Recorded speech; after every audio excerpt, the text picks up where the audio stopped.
This clip is brought to you by SaveWithConrad.com.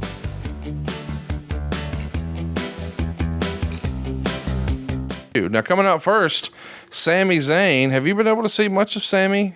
Well, I saw Sami, and I guess a couple of years back when I first started working, I saw Sami and Kevin Owens work against each other. They did some great shit together. They tore it up, man. Yeah, they did.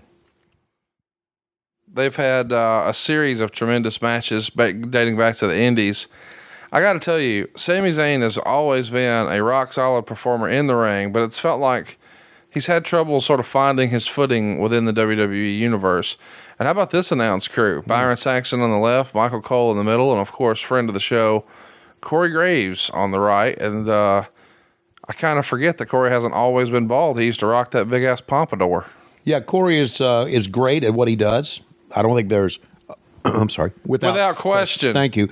Great at what he does, and I certainly like his work. Michael is a standard, obviously. Byron, I don't know that much about. Is he still announcing for them? Yes, he is. Okay. Great guy. Was a wrestler down in developmental for a long time. And right. Now he's calling matches. So here we see a recap package. Samoa Joe, who recently made news by... well, he's been injured a lot lately. He's had quite a run of being injured most recently, but he got hurt during a commercial shoot that I don't think anybody even saw yet, but there was a table break spot, and he was concussed during that. Yikes. I've always been a big Samoa Joe fan dating back to his Ring of Honor days. Right. It feels like a long time ago now, but back in 2004, Tony, he was Ring of Honor's Goldberg. He was a murderer. A series of tremendous matches with CM Punk. He would go on to become the world champ, and man, he held that belt for a long, long time. Quite a run. Here's the only thing I don't like about Samoa Joe, and it's not his fault, I don't think. The music that they use for him, that tuba, it almost sounds goofy. To me, it doesn't sound like a killer. It sounds like goofy. And I don't think that's his fault. That's what they picked out for him. Maybe Vince looked at him and said that works for him, or maybe someone in the company did. But he's a badass, and the music that they have for him just does not, to me, come close to who he is. Just my feeling, just my thought. And there you go. Well, here we go. We're going to have quite a match here with Samoa Joe and Sami Zayn, two guys who I first became familiar with through Ring of Honor. It's weird how Ring of Honor has almost become like a low-key developmental system for WWE over the years, whether it was CM Punk or Samoa Joe or Sami Zayn. Of course, Samoa Joe didn't come directly from there. He had quite a run in TNA. But really, I think I preferred the presentation of Samoa Joe in Ring of Honor and even TNA to what we've seen from him in WWE. I just don't think, and maybe it's because it's deeper waters. Maybe it's because it's a bigger talent pool. Maybe it's because it's an audience of one. But for some reason, these guys who we know to be main event quality stars, I mean, they just don't have that same opportunity in WWE for whatever reason. And it's not because of the work, I'll tell you that. Yeah. Well, now with AEW, now the Ring of Honor, if you want to consider that, and I'm sure the Ring of Honor people would get pissed off at me. The Impact people get pissed off at me. MLW people, but these could be good feeders for both. Absolutely. Right? And let's face it. Okay, little pat on the back here for AEW. We've become a major player in wrestling when all the other ones, and I think we're even more of a major player than the rest of them. Wouldn't you agree? Oh, for sure. Yeah. Then we got a toy deal now. Yeah, how about that? Yeah. Is there going to be a Tony Schiavone action figure finally? Yes, there is. I'm pretty excited about that. Yeah, I don't know when it's going to come out. Now, here's the question: is your hair going to be disheveled? Stop with that. Are you going to have that middle of the mall shit in your ear? Yeah. Now, you better, or it won't be accurate. And I'm going to have a cup of coffee in my hand that says Tony spelled wrong, and I'll have Britt Baker with her hand on my shoulder. So they're just going to shit on you. Is that what you're saying?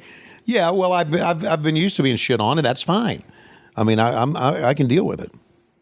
Well, that's hurtful. I don't want you to be. No, I don't mind being shit on. Pay me, is what I always say. Look at Sami Zayn doing some good shit. Sami Zayn is a talented in-ring performer. He's so talented. I don't know. I mean, you've talked about this once, but he He actually told Megan the first time he met her, you know, I never really got it with your dad. Everybody always says he was the best wrestler ever. I didn't really see it. Really? Did he really say that to Megan? Yeah, and he would go on to say, and like your sister, I thought when she went to NXT, she'll never make it. Wow. Man, I was wrong. She's better than I thought. Wow. And so immediately Megan comes, she was outside of a hotel where I was doing a show or whatever, and she traveled with me. She comes back in and says, who the fuck is that guy? And can you keep him away from me? And so then when she told me what happened, later I couldn't help but, of course, bust his balls. And I had to ask, so hey, hypothetically, who's your favorite wrestler? I mean, who's the best wrestler ever? He's like, oh, Sami Zayn. I mean, he's my favorite. And I'm like, wait a minute. So you don't get why people would say Ric Flair is the greatest wrestler ever, but Sami Zayn is your favorite? And he's like, well, no, I'm not saying he's my favorite ever. I'm just saying he's the best wrestler out there now. It's Sami Zayn. And I don't know why, but I just laughed and laughed. Because the idea was, I don't get why Ric Flair, people say, is such a great wrestler, but Sami Zayn is. And here's the deal.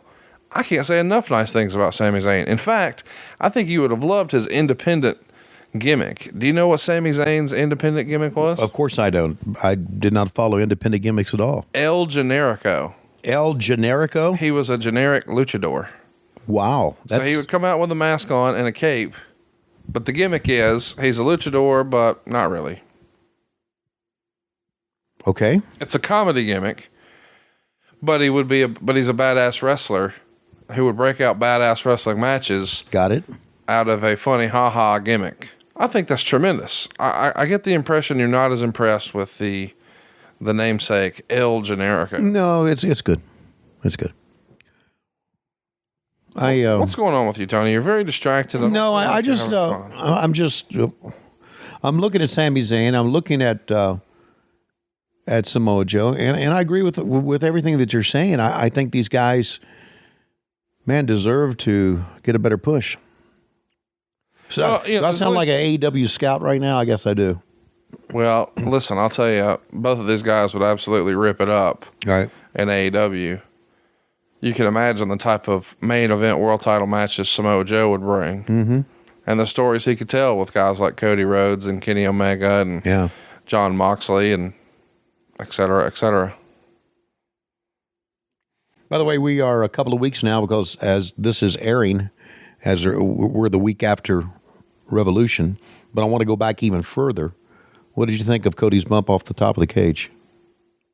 Well, you know, if you're a longtime Cody Rhodes fan, you knew he was moonsaulting off that cage.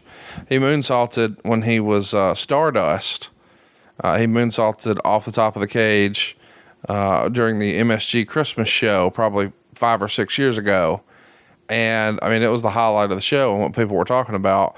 You know, Cody, who is very much a old school style wrestler, he wants to tell stories. Right. He'll break out a big, crazy, high risk move on you. He just does it when it matters. He does it in special cases, special moments. And the speech he gave after the show told you how special that show was to him. If you were in any sort of real life communication with Cody on the way to the Atlanta show, you know how seriously he took that. Yeah. It was all hands on deck for him. He wanted to revitalize professional wrestling in Atlanta, make that an AEW home. It was important to him to have a big crowd and, more importantly, to have a great show. And, you know, they included lots of charitable components with it. I mean, it was a home run evening for AEW and probably the show that I would guess Cody is most proud of that you guys have done so far. Yeah, a couple of odd things about this. I'd never watched much of Cody, if anything of Cody, professionally before I started working for AEW. I did his NWA title match against Nick Aldis, the return match in Nashville. So I did not watch that much of him, and I didn't know he was going to do that. You didn't know about the moonsault? No, I did not. Here was my first impression, okay? Cody is looking up. Now, there's a problem that I think we have in AEW at times.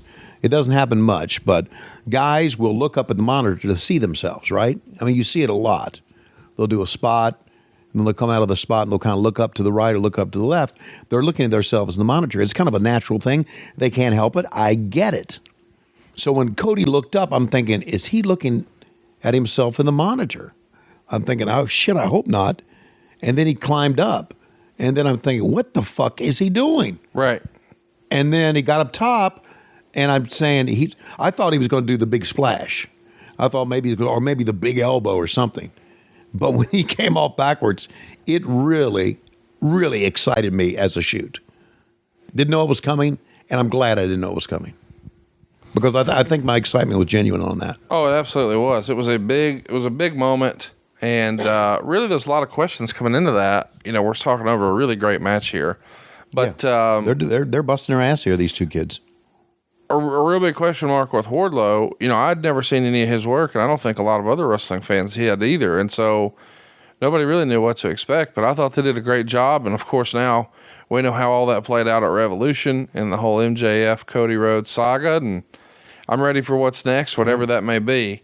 But what I'm ready for now is for Samoa Joe to hit the, we played a little cat and mouse with him, rolled him up, almost got him.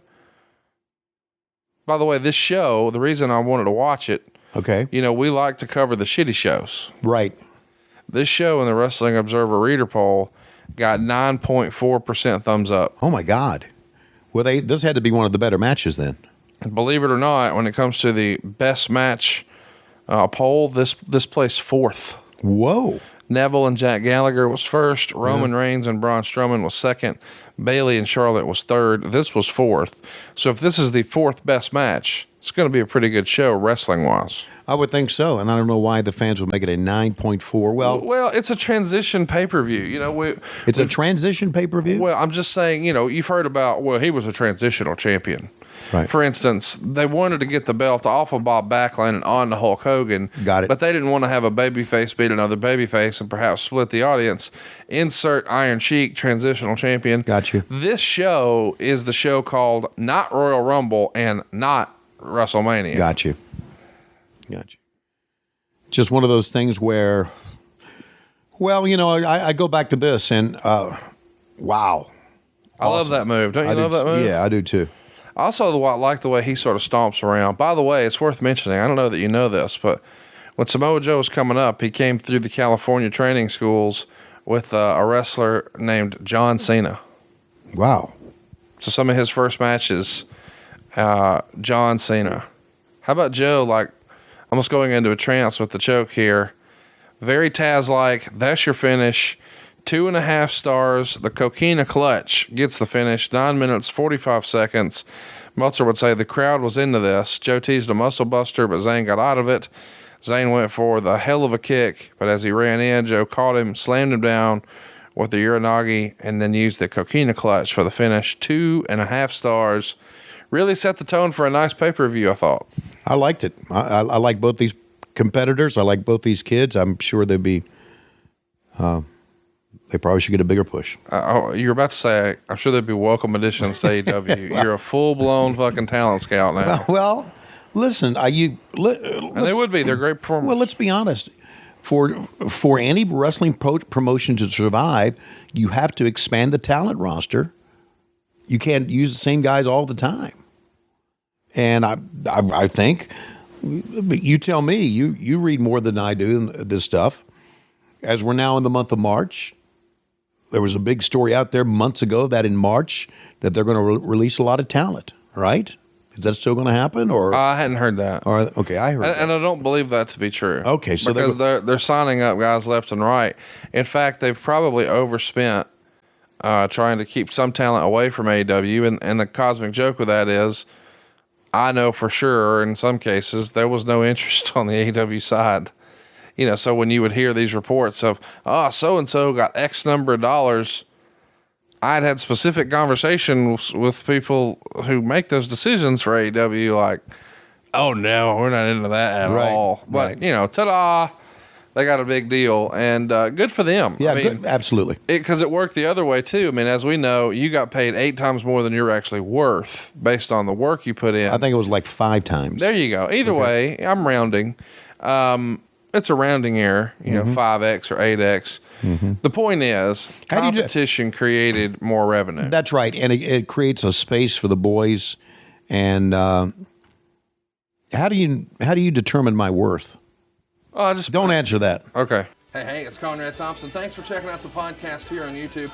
Be sure to hit the subscribe button and the notifications bell so you get a notice anytime we upload some new content. And go save yourself some money right now. If you're in a 30-year loan or you have credit card debt, it's not a matter of if I can save you money. It's a matter of how much. Find out right now for free at SaveWithConrad.com.